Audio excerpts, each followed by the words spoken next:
Hey guys, how you doing? I'm Curtis R. Monday, author of the book, The Game, How to Become a Successful Real Estate Investor, and welcome to this edition of Out in the Field with Curtis R. Monday. So, all those weeks of out there canvassing and hunting has culminated into finally getting a contract accepted on this particular project. This project we're looking at is listed as a 3-unit building. It was priced at $150,000. I actually think it's a diamond in the rough because it has a 4th unit in the basement and a bonus coach house in the back. We offered $175, we got the offer.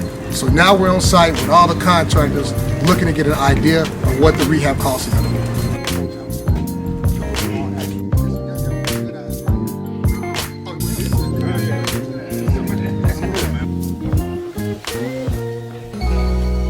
So guys, let me explain to you what we're doing. We're on site right now with my whole entire contracting team. I got 2 sets of teams because I need 2 sets of estimates. What it is I call it like a symphonic confusion. And we have the HVAC guy here, we have the electrician here, we have the plumber here, we also have the general carpentry guy here. And what they're doing right now is giving me estimates based upon my scope of work. In this particular unit, this particular property, the agenda or the goal is to renovate the existing 3 units. We'll see what the budget allows for after that, and if there's excess, then we'll look at renovating the 4th unit and also the bonus coach house in the back. The reason why I have 2 separate teams is simple. I want to see who gives the best pricing. Now, cheaper is not always better. However though, I need the prices to be competitive because we have a budget. So I made it clear, when you come out, give me your best offer, your best estimate. So that's what we're doing. What's the rule again? Tell me the rule again. 612. 612. Yeah, 6 feet from the corner and 12 feet from each other. 6 feet from the corner and 12 feet. Yeah, if you had a long, super long wall, you got 6 feet from the corner, you gotta have at least 1 outlet there. And then within the next 12 feet, you gotta have another outlet. See, I learned something new, man. Okay. I didn't know that. Yeah. Okay.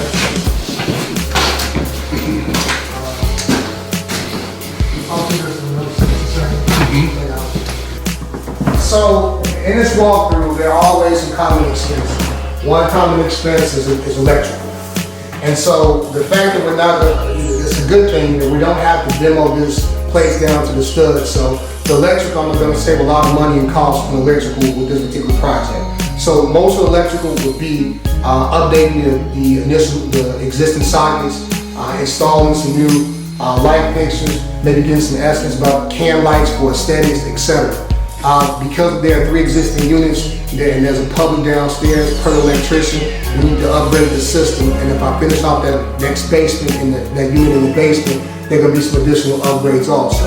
But I think we may have dodged the bullet in respect to cost on the electrical side. You know how much this water is running this water, man?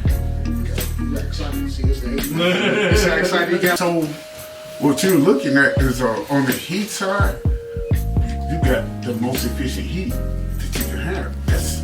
You still got 20 years on here. That's the best heaters. That's what I just said. That's the best You got heaters. 20 years left on here. So economically on the heat side, you're good.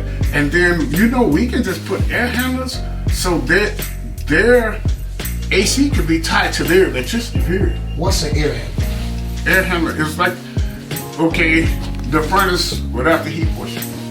Okay. The fire portion? Yeah. That's gone. It's just a cabinet with a fan. Where do those go? Same place. It's like the same place. Like if we had an actual AC, it'd be outside in the cage. Yes. Same kind of setup. It's the same setup except for the air handlers. The air handler is like the in your basement. The furnace box that's in the basement, but it doesn't have a heat element attached to it. There's no gas running to it or anything. It's only electrical.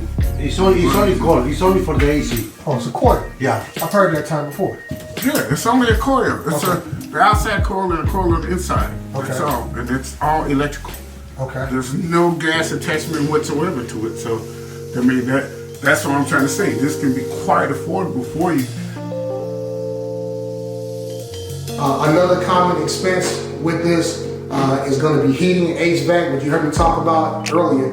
That there's an existing boiler system, and it appears that the boiler system is practically new. So in essence, I can save a lot of money if I just keep what I have right now add in some missing radiators and call it a day.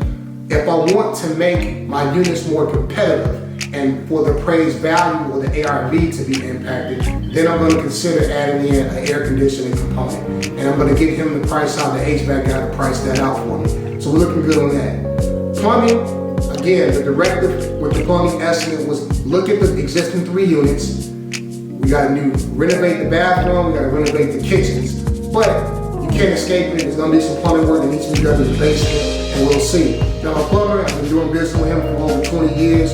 He's a big proponent of putting drain tile in the basement. And drain tile means you kind of dig around the perimeter of the basement and add in a layer of protection. It stops underground water from coming in. And his premise is that if it's going to be a building that you're going to keep for 20, 30 years, you will never have any underground water coming in. And I can see the value in that. The challenge as an investor is that depending upon the size of the building, it can add another $12,000 to $20,000, $25,000 in the cost. So with a tight budget, it's something that you have to kind of consider. The downfall is that if you finish that basement and you have water issues, it's almost impossible to go back and add drain tile there. So we'll see. The final expense is just carpentry. So as we do the carpentry, we're walking around, we're looking at existing doors.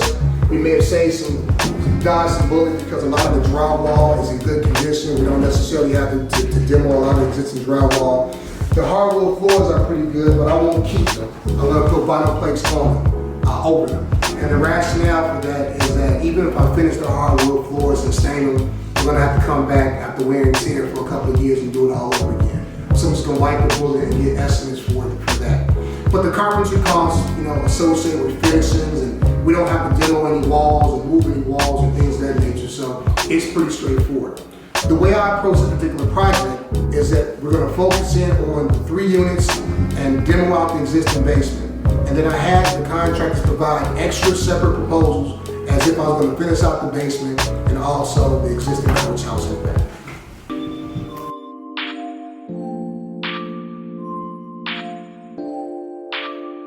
So guys, we're wrapping up the day.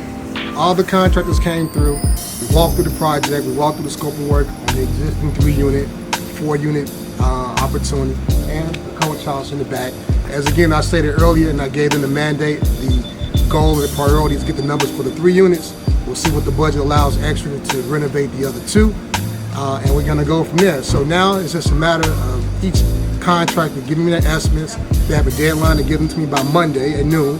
I'll take those, look at the budget, make sure everything is okay, contact the ones who gave me the best numbers, get the scope of work, and keep working on the financing. Right now, we're just in the phase of close. We need to close this property and get it across the finish line. That's what making sure we got the estimate, the experience correct. That's making sure that the financing terms are what it needs to be, the appraisal. So we're not quite over the hump yet. There's some other little pieces of the process that need to be done. We took a first major step here today. So that's all I got. Thank you for this episode of Out in the Field with Curtis Armani. So on the next episode of Out in the Field, I'm actually going to take you behind the scenes. We're going to crunch some numbers. I'm going to show you how I actually vet a deal, give you an idea of what this particular deal looks like from a dollars and cents perspective, so you can get an inside look at what these numbers actually look like and what it looks like to do a real estate investment deal. So stay tuned for the next episode of Out in the Field with Curtis Armani. Because when you look at these properties, it comes with stuff, see? I got 2 cars with this deal, man. This is great.